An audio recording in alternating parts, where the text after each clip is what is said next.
7-figure business at the age of just 19 in the field of art कसं केलंस?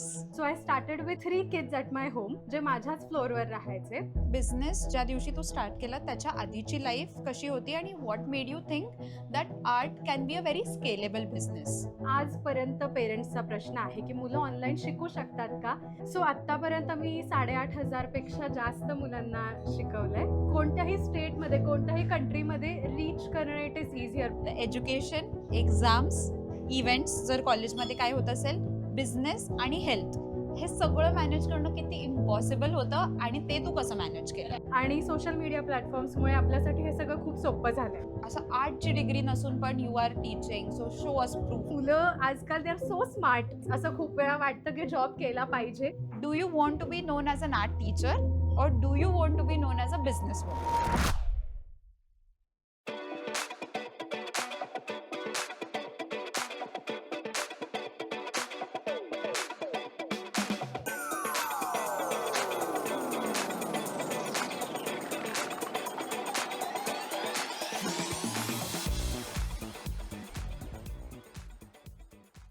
So hi Samruddhi. Hello. 19 इयर्सचे असताना लोक कॉलेजमध्ये असतात, पुढे काय करायचंय, एक्झाम्स, करिअर ह्याचा विचार करत असतात.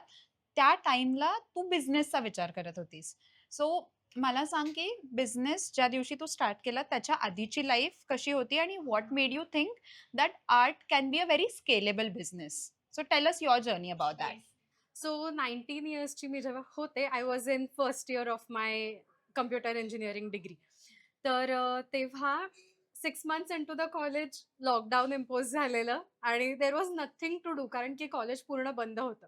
So I started with 3 kids at my home, जे माझ्याच फ्लोअरवर राहायचे. I use to teach them. आणि मग जेव्हा कॉलेजकडनं नोटीस आली की आपलं कॉलेज पूर्णपणे बंद होणार आहे, त्यानंतर आय थॉट की आय डू समथिंग ऑनलाईन. तर रँडम फेसबुक ग्रुप्सवर मी ॲडव्हर्टाईज टाकली की I am going to start online classes. आणि वेगळ्या वेगळ्या स्टेट्समधनं मला खूप चांगला रिस्पॉन्स आला. So I started with 6 students in the first month. आणि आत्ता 250 पेक्षाही जास्त मुलं मी दर महिन्यात शिकवते. ओके. आणि आता टोटल किती स्टुडंट्सला तू ट्रेन केलास? सो आत्तापर्यंत मी 8,500 पेक्षा जास्त मुलांना शिकवलंय. Great, great, great. So art म्हणजे ना, मला असं वाटतं की एक पेरेंट्स आणि किड्सच्या डोक्यात एक नोशन असतं, रादर स्पेसिफिकली पेरेंट्सच्या, की मुलांना हात पकडून शिकवायला पाहिजे. Where in your case that doesn't happen, की सगळं ऑनलाईन असतं. You are not physically present. तर मला आधी सांग की हे 6 मुलांना आधी कन्व्हिन्स करायला काय गेलं, की ऑनलाईन पण होऊ शकतं, और रादर म्हणजे इन जनरल लोकांना कन्व्हिन्स करायला की ऑनलाईन पण आपण आर्ट, ड्रॉइंग सगळं सगळं कॅनव्हास पेंटिंग हे शिकू शकतो. ह्याच्यात काय चॅलेंजेस आलेले? करेक्ट. सो हा एक बिझनेस म्हणून मी चालू नव्हता केला, बिकॉज आय वॉज जस्ट 19. तर जे पहिले 6 मुलं होते, that was also a trial for me. तर तेव्हा जे मला चॅलेंजेस आले, विच इज की पेरेंट्स म्हणाले की मुलं ऑनलाईन शिकतील का? आणि हा आजपर्यंत पेरेंट्सचा प्रश्न आहे की मुलं ऑनलाईन शिकू शकतात का? तर द आन्सर इज येस. कारण की at the comfort of your home तुम्हाला कुठेही जायची गरज नाहीये. तुम्ही घरी बसून शिकू शकता. ओन्ली थिंग इज की तुम्ही किती ट्रस्ट करू शकता तुमच्या मुलांवर as well as on the teacher, की तुम्ही कसं शिकताय आणि टीचर तुम्हाला कसं शिकवताय. Correct, correct. So what I understand from this conversation की एक फिजिकलमध्ये बॅरियर येतो, की जसं तू म्हणली की जर तू घरी चालू केलं असतं, तर तू 3, 4, 5 मॅक्सिमम 10 मुलांना शिकवू शकते. But when it comes to online, अख्खं जिओग्राफी आपल्याला ओपन अप होतं. म्हणजे कोणी UK, US बसून पण क्लास जॉइन करू शकतो. आणि एक बेस्ट थिंग आहे की काय म्हणतात, in general we are understanding that तो जिओग्राफिकल बॅरियर ओपन होतोय आणि त्याच्यानंतर त्या लोकांना पण एक चांगली टीचर मिळते. So I think online opens a lot of doors for us. That is right. Yes. तर जसं की तू म्हणालीस ऑफलाईनमध्ये 2-3 किलोमीटर रेडियसचा आपल्याला बॅरियर येतो. तर इन ऑनलाईन मला हा एक्सपिरियन्स आला की कोणत्याही स्टेटमध्ये, कोणत्याही कंट्रीमध्ये रीच करणं इट इज इझियर, बिकॉज आता टेक्नॉलॉजीमुळे आणि सोशल मीडिया प्लॅटफॉर्म्समुळे आपल्यासाठी हे सगळं खूप सोपं झालंय. सो माझा एक्सपिरियन्स हाच आहे की तुम्ही जेवढं टेक्नॉलॉजीचा वापर कराल तेवढंच तुमच्यासाठी ते बेनिफिशियल आहे. सो तू म्हणलीस की स्टार्टिंगला तू बिझनेस बिझनेस म्हणून नव्हतं ट्रीट केलं, you were just wanting to teach all these people, आणि आता तो एक बिझनेस झालेला आहे. सो जे व्ह्युअर्स आहेत त्यांच्यासाठी थोडासा तुझा बिझनेस मॉडेल एक्सप्लेन करशील, एकतर की कसा हा सिस्टम वर्क करतो, वेरेन तू मार्केट कसं करतेस आणि कस्टमर एक्वायर कसं करून त्याला फॅसिलिटेट कसं करतेस. All right. तर मेन 3 गोष्टी आहेत की जिथनं मी स्टुडंट अक्विजिशन करते. वन इज फेसबुक पेज माझं समृद्धीज आर्ट अँड क्लासेस, ज्याला आत्ताच रिसेंटली 73,000 फॉलोअर्स झालेत. So that is my biggest help की जिथनं मला स्टुडंट्स मिळतात. Second thing is ads. Me ads run करते जिथे मला नवीन एन्क्वायरीज येतात. आणि द थर्ड वन इज की माउथ पब्लिसिटी. कोणाच्या तरी बहिणीचा मुलगा, कोणाच्या तरी भावाचा मुलगा असं. बिकॉज आता 8,000 मुलांना मी शिकवलंय, तर एव्हरी मंथ मला कोणाच्या ना कोणाच्या थ्रू मला मुलं मिळतात. Got it. So which is my biggest I think achievement as of now, की कोणीतरी आपल्याला रेफर करतंय, की कोणीतरी खूप चांगलं शिकवतंय. अँड बिझनेस मॉडेल जर म्हटलं तर माझं आहे की main my source of income is through my online classes, जे मी स्वतः शिकवते. नेक्स्ट इज प्रायव्हेट लेसन्स, जे मी वन ऑन वन देते, की लेट्स से मुलांना थोड्या जास्त पुशची गरज आहे किंवा बेसिक्सची गरज आहे.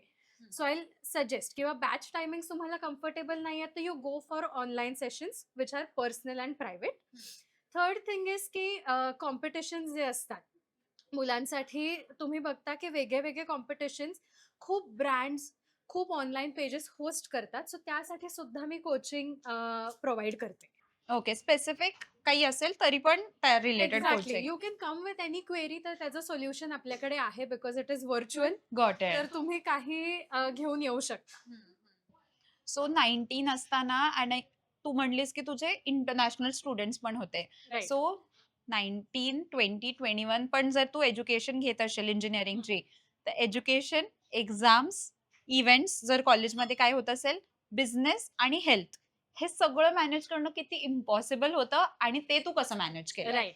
सो इनिशियली हा एक ॲक्च्युअली खूप मोठा चॅलेंज होता. कारण की मी सकाळी उठून 7 वाजता कॉलेजला जायचे, मी दुपारी 3 वाजता यायचे. 4 ते रात्री 10:30, 11:30 मी क्लासेस घ्यायचे. आणि त्यात इंटरनॅशनल बॅचेस असल्यामुळे दुसऱ्या टाईम झोन्सप्रमाणे पण वर्क करावं लागतं. तर सकाळी मी 4 पासनं पण क्लासेस घ्यायचे. So there is no fixed schedule. आत्ता पण अजिबात नाहीये. सो ऑब्व्हियसली ह्याचा हेल्थवर इम्पॅक्ट होतोच. मे बी आत्ता ते आपल्याला जाणवत नाही because you are so young.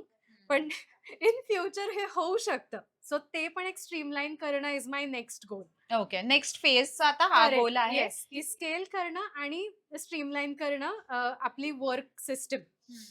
What I feel की 8,000 मुलांना शिकवायचं असेल ना, तर फक्त एक आर्ट टीचरच नाही, बट एक बिझनेस ॲक्युमेंट लागतो. आणि बिझनेस ॲक्युमेंटमध्ये पण सिस्टम्स बिल्ड करावे लागतात. नाहीतर आज ह्यांचा क्लास राहून गेला त्यांचा, आणि त्यात यू आर सेइंग की you are working for 10, 12, 15 hours every single day. तर tell us about the system which makes everything run so smoothly. Okay. So main आता चॅलेंज माझं आहे की माझ्याकडे वेबसाईट नाहीये. माझे सगळे जे एन्क्वायरीज येतात दे कम ऑन WhatsApp. तर ते एक गोष्ट आहे की 200 मेसेजेस मला रोज जर येत असतील तर ते मी कसे मॅनेज करू. So I have a team for that, जे मला बॅकएंडला हेल्प करते आणि प्लस मला सोशल मीडियाला हेल्प करते. आणि क्लासेसची सिस्टम अशी आहे की मंथली सेशन्स असतात.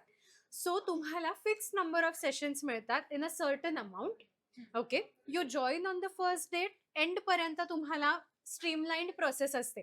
तुम्ही मध्ये जरी जॉईन केलं तरी you get same number of classes because that is easy for me to track.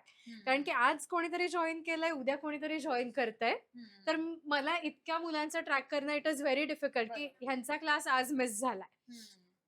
So it is better की तुम्ही मंथच्या स्टार्टिंगला जॉईन करा अँड यू कंटिन्यू. सो मुलं आता वर्ष, 2 वर्ष, 3 वर्ष सुद्धा माझ्याकडे कंटिन्यू करतात. The only challenge here is की मुलांचं टेंडन्सी आहे की त्यांचे इंटरेस्ट चेंज होत राहतात every 6 months. So that becomes a challenge की 6 महिने कोणीतरी कंटिन्यू केलंय आणि they will change it. So new students acquire करणं इज अ टास्क. म्हणजे तो इनिशियली होता. आता आय फील की ते पण it is a smooth process की नवीन एन्क्वायरीज येतात. 80% रिटेन्शन रेट आहे. 20%, 20-30% एव्हरी मंथ मला न्यू मुलं मिळतात. ओके. Great, great. म्हणजे असं तुझ्याकडे असं खूप एक्सेल शीट्स बनलेले असतील, की ज्याच्यात हा क्लास ह्या टाईमला, ह्या टाईमला दॅट इज म्हणजे राइट. विदाऊट दॅट सिस्टम नाही बसवली तर नाहीच ह्युमन होत. ब्रेन आफ्टर अ पॉइंट कितीच एक्झॅक्टली. काम आणि करू किती शकतं. गोष्टी आपण डोक्यात ठेवणार, correct, which is correct. Impossible actually. नाही. मग ते तर मला असं वाटतं, की any person who is also starting something small त्यांनी टेक यूज करून त्यांची प्रोसेस आधी स्ट्रीमलाईन केली पाहिजे. रादर दॅन मी सगळं डोक्यात ठेवतो, होऊन जाईल, असं नाही केलं पाहिजे. आणि that is the only thing, की 8,000 मुलांना आज शिकवणं पॉसिबल आहे. Correct. Yes, yes. Okay. So coming back मला असं वाटतं, की खूप they hold back for starting a single business कारण त्यांना असं वाटतं, की त्यांच्याकडे ती स्पेसिफिक डिग्री नाहीये. म्हणजे फॉर एक्झाम्पल आता कोणाला बिझनेस करायचा असेल, तर त्याचं असतं माझ्याकडे एम-बी-ए नाहीये. आता तुझा आर्ट रिलेटेड बिझनेस आहे. मग तू कोणाच्या डोक्यात असेल मला आर्टचं करायचंय, पण मग माझ्याकडे आर्टची डिग्री नाहीये. मला कोणी विचारलं, की "अरे, तू कसं शिकवू शकतोस?" तर हा इम्पोस्टर सिंड्रोम कधी तुला फील झाला आणि कोणी कधी काही बोललं का, की असं की नाहीच म्हणजे असं आर्टची डिग्री नसून पण you are teaching, so show us proof or something like that? So initially जेव्हा माझा बिझनेस स्टार्ट झाला होता, तेव्हा I did not have any followers किंवा माझं तेवढं नाव पण झालेलं नव्हतं मार्केटमध्ये. सो आत्ता असं आहे की आत्ता I will get very few questions की तुम्ही आर्ट डिग्री नाहीये. पण इनिशियली मला हा चॅलेंज फेस मी केलाय, की मला लोकं विचारायचे की तुमचं बॅकग्राऊंड काय आहे? तर आय वॉज लाइक की माझं कॉम्प्युटर इंजिनिअरिंग झालेलं आहे. तर मग ते म्हणाले, की "तरी सुद्धा तुम्ही कसं काय शिकवताय?" So art has always been my passion. जेव्हापासून मी लहान होते आय वॉज इंटू आर्ट. आणि आता असं आहे, की मी 5 वर्ष हे शिकवतीये. तर मला कोणी झोपेतून उठवून जरी शिकवायला लावलं, कोणी क्लास घ्यायला लावला सकाळी 4 वाजता, तर I can take it very easily. पण दॅट इज बिकॉज माझी एवढी 5 वर्षांची प्रॅक्टिस झाली आहे.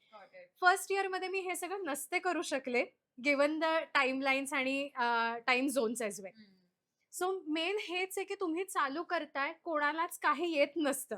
तुम्ही शिकता. आत्ता पण मी चुका करते, आत्ता पण मला पेरेंट्स फीडबॅक देतात. सो कोणताही बिझनेस जेव्हा रन करतोय, सक्सेसफुली मेनली रन करतोय, तर तुमचा फीडबॅक सिस्टमवरच चालतं, की मी बेटर काय करू शकते.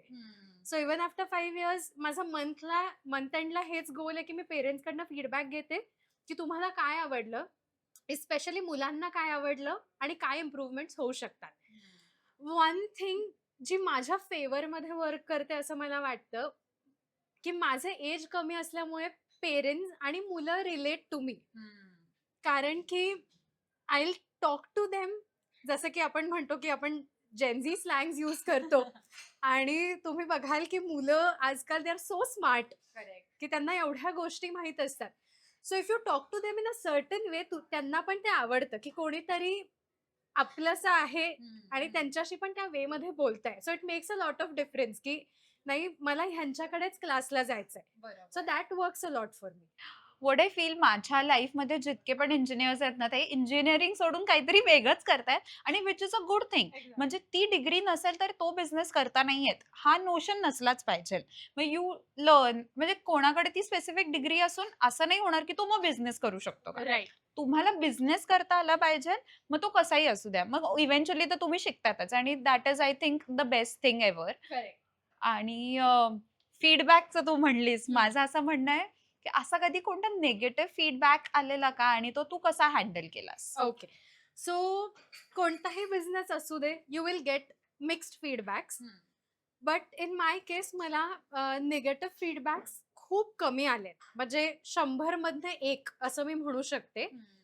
का? कारण काय होतं समटाईम्स मुलांना ऑनलाईन कॅच करणं जमत नाही किंवा जेव्हा आपल्याला एक रोट लर्निंग पद्धतीची सवय आहे आपल्या सिस्टममध्ये, तर इट बिकम्स व्हेरी डिफिकल्ट की कोणीतरी तुमच्या समोर नाहीये आणि कोणीतरी स्क्रीनवर आहे. मग मुलं जेव्हा लेट्स से ग्रास्प नाही करू शकत किंवा पेरेंट्सला असं वाटतं की स्लो प्रोसेस होतीये किंवा स्लो लर्निंग होतंय मुलाचं, तेव्हा दे गिव्ह फीडबॅक किंवा निगेटिव्ह म्हणजे निगेटिव्ह फीडबॅक असं नाही म्हणणार की that is a feedback that works for me.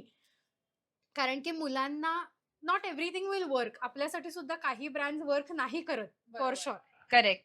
तर मग that is a good thing की that is a good thing for me की मी ते इम्प्रूव्ह करायचं ऑल्वेज ट्राय करते. आता पहिलं तर तुझा बिझनेस असा आहे, की तुला सकाळी 4 वाजता पण उठावं लागतं, रात्री 11:30 पर्यंत पण जागं राहावं लागतं. तर ह्या प्रोसेसमध्ये ॲज अ बिझनेस ओनर पहिलं तर business as a process is very lonely, की आणि सेकंड थिंग आहे, की you have to show up compulsorily. मग त्यातनं खूप गोष्टी सुटतात. मला पण माहिती आहे म्हणजे खूप गोष्टी नाही म्हणावं लागतं. आपल्याला जायचं असतं कुठेतरी, पण आपण नाही म्हणतो. मग असा कधी पॉइंट आलेला का टिपिंग पॉइंट, यार अरे मी काय करतीये आणि मला आता नाहीच होते. म्हणजे I don't think so that happens considering you are so passionate about it. But I think in every entrepreneurs life एक असं असतं की यार जॉब केला असता तर मग हे सगळ्या गोष्टी संपल्या. Because you do business to escape 9 to 5, then you understand you are working the other way round. Correct, so correct. What नाही, खूप वेळा असं होतं आणि असं एकदा नाही, खूपदा वाटतं, की मी माझ्या फ्रेंडला रिसेंटलीच म्हणत होते, की "शिट यार, मी जर जॉब केला असता, तर मला पण हे टीम आउटिंगला जाता आलं असतं, टीम डिनर्सला जाता आलं असतं." पण मग ती हेच म्हणाली, की कोणी विलिंगली जात नाही नाही. या गोष्टींना. Just because you have to show up तिथे, तर जावंच लागतं. पण हेच आहे, की everything has its pro and its con. तर मग तेच आहे, की 9 to 5 तुम्हाला फिक्स्ड एक जॉब आणि तुम्हाला कोणीतरी सांगतंय, की तुम्हाला ही गोष्ट आज करायची आहे. व्हेअर माझ्या केसमध्ये आय फील की मला किती सुद्धा क्रिएटिव्ह बनता येतं. I get to work on my timelines, की आज मला सुट्टी घ्यायची आहे, तर मी घेऊ शकते. जी मी घेत नाही. बिकॉज तेच स्वतः एक सेल्फ प्रेशर जे आपण स्वतःला देतो, की नाही सर्टन गोष्टी अशा-अशा झाल्याच पाहिजेत. आता बाकी कोणी आपल्याला देणारं नाहीये. बरोबर. बट तेच आहे. So but yes, answering your question, की येस, असं खूप वेळा वाटतं, की जॉब केला पाहिजे. पण मग असं पण वाटतं, की what I am doing is the best for me. Got it. म्हणजे जॉब माझ्यासाठी वर्कआउट नसता झाला, गिव्हन द प्रेशर्स आणि डेडलाईन्स. नाही, पण आता थोडा जास्त प्रेशर आहे ना, but it it is. Is for something you are passionate about. Exactly. त्यामुळे मी 15 तासही दिवसातनं काम केलं तर it does not exhaust me. Sometimes it will थोडासा कधीतरी फटीग येतो. पण जो एव्हरीडे स्ट्रेस असतो ऑफिस आणि ह्याचा that is not for me for sure. So considering you have थोडंसं टेक्निकल टर्म्सवरती येऊ. पहिलं तर की मला प्राइसिंग समजून घ्यायची आहे, की इंडिया आणि अब्रॉडचे क्लायंट्स आहेत. So for any person who is viewing this podcast, if they are giving their services abroad as well, how did you define the pricing strategy आणि what would you suggest people असं? Yes. So इंडियामध्ये जेव्हा online कुठली पण गोष्ट येते, तर लोकं खूप विचार करतात. आपण कुठलं तरी प्रॉडक्ट ॲड टू कार्ट करतो आणि आपण आठवडा ते ऑर्डर करत नाही. डिस्काउंट मिळेल म्हणून. एक्झॅक्टली. कधीतरी कुपन जस्ट मिळेल. आपण ब्लॅक फ्रायडे सेलसाठी हां. थांबतो. सो सेम थिंग होते इथे सुद्धा, की जेव्हा ऑनलाईन कोणीतरी काहीतरी पर्चेस करते. Main thing is trust factor, की लोकांना असं वाटतं, की अरे हा बिझनेस खोटाच आहे. तर लोकं विचारतात, की आर यू फॉर रिअल? आणि आम्हाला स्कॅम तर होणार नाही. सो इट इज की मग मी त्यांना कॉल करून एक्सप्लेन करते, की नाही, की मी एक फ्रॉड नाहीये. आणि नेक्स्ट थिंग इज की प्राइसिंगचा जो क्वेश्चन आहे, इंडियामध्ये you have to work with your competitors. बाकी लोक काय प्राइसिंग करतात, you have to see that. तर मग मी असं नाही म्हणणार की मी ₹2000 क्लासची प्राइस ठेवेल, कारण माझा निश एक वेगळाच बनेल मग. सो एक ॲव्हरेज प्राइस तुझी आणि तुझं लेवल ऑफ टीचिंग आणि तुझं प्रोफेशनलिझम किती आहे ह्यावर तू डिसाईड करतेस की किती प्राइस असायला पाहिजे. Given international batches, main thing is me त्यांच्या टायमिंग प्रमाणे, त्यांच्या टाइम झोन प्रमाणे काम करते आणि I also try to price it in a very fair manner, की तुम्ही डॉलर्समध्ये जर तुमचं इन्कम आहे, तुमचं पॉवर ऑफ पॅरिटी जर तेवढी आहे, तर you charge may be let's say double और 2.5x, कारण की आपल्याला त्या वेळेत सुद्धा काम करावं लागतं. So that is the main thing. हां, येस, ओके. आणि आता तर हा मॉडेल वर्क करतोच आहे. What about other avenues? म्हणजे आता आर्ट मला असं वाटतं, की तुझा आता main audience somewhere around under 15 years असेल. Right. तर मग असं नाहीये मोठ्यांना पण म्हणजे माझंही असं होतं, की कुठेतरी ह्याच्यात माझी जी आवड होती मे बी आर्टसाठी, क्राफ्टसाठी ती कुठेतरी सुटून चालली आहे. मग अशा लोकांसाठी काय, की मे बी करिअरच्या नादात त्यांचं सुटून गेलं असेल. तर आमच्यासाठी सारख्या लोकांसाठी काय आहे? येस. सो मी जे आधी एक्सप्लेन करत होते, की मी 1 to 1 लेसन्स घेते. सो इन दॅट मी अडल्ट्स पण घेते. युजुअली व्हेकेशन्समध्ये take batches for adults as well, की लोकांना काय इंटरेस्ट करतं. युजली काय होतं की जे लोक वर्किंग असतात, थोडं त्यांना काम डाऊन करण्यासाठी आय टेक मंडाला बॅचेस, की त्यांचं कॉन्सन्ट्रेशन आणि त्यांना थोडीसं मनाला शांती मिळू दे. ओके, सो ते मी सुट्ट्यांमध्ये घेते, कारण मुलांच्या जेव्हा सुट्ट्या असतात तेव्हाच आय थिंक पेरेंट्सला पण वेळ मिळतो. Plus I am tapping into corporate spaces आत्ता, की मी त्यांच्यासाठी वर्कशॉप्स, टीम बॉन्डिंग ऍक्टिव्हिटीज आणि जसं आता विमेन्स डे येतोय, तर विमेन्स डे वर्कशॉप्स आणि असं पण मी कंडक्ट करायचं ट्राय करते. काही बर्थडे पार्टीज असतील, तर प्रायव्हेट पेंट पार्टीज पण I am trying to host, ज्याच्याने माझं पण नेटवर्क वाढेल, because I have to work 24/7, म्हणजे वर्क फ्रॉम होमच माझं आहे. So there is no way की मी नवीन कनेक्शन्स बनवेल in person. So this is my way की मी नवीन लोकांशी कनेक्ट करेन. आणि कुठेतरी तुझं पण स्वप्न पूर्ण होते कॉर्पोरेट सोबत काम करायला. So this has a very hidden agenda also. Yes, yes, yes. So I think खूप गोष्टी शिकल्यात. मला असं वाटतं की what we can take from this conversation is पहिलं तर की डिजिटलायझेशनमुळे खूप ॲव्हेन्यूज ओपन होतात. सेकंड थिंग आहे की न्यू वेज ऑफ मार्केटिंग असतात. म्हणजे आज आत्तापर्यंत art maybe Facebook, Meta ॲड्सनी नसेल झालं क्लासेस प्रमोट, तर आत्ता नाही होणार असं नाहीये. आणि lastly you also talked about purchasing power parity, where तू इंडियन्ससाठी काय प्राइस करतेय आणि बाहेरच्या लोकांसाठी, considering you are also working for their time zone. म्हणजे सकाळी उठून रात्रभर जागून you are also working for that and that's fair enough. म्हणजे from all of this conversation I want to understand, तुला जर if you want to leave back a legacy, do you want to be known as an art teacher or do you want to be known as a businesswoman? I would prefer being a art teacher. मी जे नेहमी म्हणत असते की माझा हा model असा नाहीये की मला बिझनेस 100 करोड बिझनेस करायचा आहे. इट्स नॉट लाईक मला आवडणार नाही करायला, बट जे मुलांना स्वतः शिकवण्यात मला जो आनंद मिळतो, that is more than anything else. Maybe in future मी स्केल करायचा नक्कीच प्रयत्न करेन, but for now this is what makes me happy. तर both the titles I think are fair for me, but for now what suits the best as an art teacher for me. Okay, great, great, great. So from your journey ना एक गोष्ट खूप clear होतीये सगळ्यांसाठी की the power of personal branding. म्हणजे जर तुमचे सर्व्हिसेस बाकीच्यांसारखे सेम असतील फॉर एक्झाम्पल और सिमिलर असतील, तर मग the only thing that is making you different is your self. तुम्ही स्वतःला कधी रिप्लेस नाही करू शकत. म्हणजे any person can draw like you, do something like you, but they cannot be you, which you sed. आणि आजच्या काळात सगळ्यांनी त्यांचा पर्सनल ब्रँड डेव्हलप केलाच पाहिजे, की म्हणजे त्यांच्या नावाखाली तरी बिझनेस होतोय असं. करेक्ट. कारण की मी बघितलंय की म्हणजे लॉकडाऊन मध्ये लोक लिटरली 50 रुपयांमध्ये सुद्धा क्लासेस घेत होते, ओके. वेरिन लोक 2-3 हजार पण चार्ज करत होते. पण का लोक पे करतात इज बिकॉज माझं असं ऑब्झर्वेशन आहे की people are more aware about these things आत्ता. की तुम्हाला बिलीव्ह नाही होणार की कोणीतरी मला 10,000 रुपये आर्टसाठी पे करताय. मे बी मी सुद्धा कधी केलं नसतं ह्याच्या आधी, पण आय एम सो हॅपी की लोकांना एक अवेअरनेस आहे की मुलं ह्यात सुद्धा करिअर करू शकतात. आणि जेव्हा मुलं असं मला टेक्स्ट मेसेज किंवा ऑडिओ मेसेज पाठवतात की hi ma'am, I want to be like you when I grow up, तर it's the sweetest thing ever. की आणि main thing is maybe आपल्या पेरेंट्स, आपले ज्या जनरेशनचे पेरेंट्स आहेत त्यांना ते अवेअरनेस नव्हतं, की दॅट इज वाय आज आपण इंजिनिअरिंग करून हा दुसरा बिझनेस चालू केला. बट आत्तापासूनच लोक आर्ट क्लासेस, आर्ट कोर्सेस आणि डिप्लोमाज मध्ये मुलांना 7-8 इयर्स पासूनच एनरोल करतात. का तर they have that exposure. Got it. Yes. Yes, yes. Last question is a very personal question for me. So, मी एक पुस्तक लिहिलंय 700+ business lessons for future founders.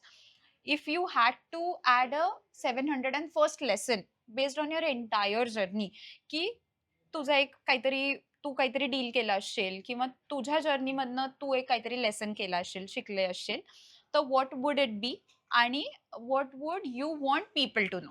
Okay. So माझा एक मेसेज आहे टू यंग ऑन्टरप्रिनर्स की it's never late. Like it's never late to start something आणि it's never too early to start something as well. म्हणजे I have seen people who are running successful businesses 13 आणि 14 years of age. तर आपल्याला तर may be थोडासा उशीरच झाला असं वाटतंय. बट जेव्हा तुम्ही नवीन काहीतरी चालू करता, तर त्यात तुम्ही बुक्स पेक्षाही खूप जास्त शिकता. Correct. So that is my main message to audience. म्हणजे करून शिकलं पाहिजे. Exactly, Okay. प्रॅक्टिकल नॉलेज तुम्हाला खूप ह्यातनं मिळेल बुक्सपेक्षा पण. Thank you Samruddhi. It was a very insightful conversation. आणि जसं हे अख्खं कॉन्व्हर्सेशन तुझ्याशिवाय इनकम्प्लीट होतं, तसं without Hampi Farms it would have been impossible to have this journey of 7 days, 7 businesses, 7 women. So I would like to gift you this as a token of appreciation. आपण खूप हेल्थबद्दल बोललो, की बिझनेस सांभाळता सांभाळता हेल्थ किती इम्पॉर्टंट आहे, आणि Hampi Farms take care of our health. So I would want you to have this hamper from us, from Humpy Farms. Thanks a lot. Thank you so much.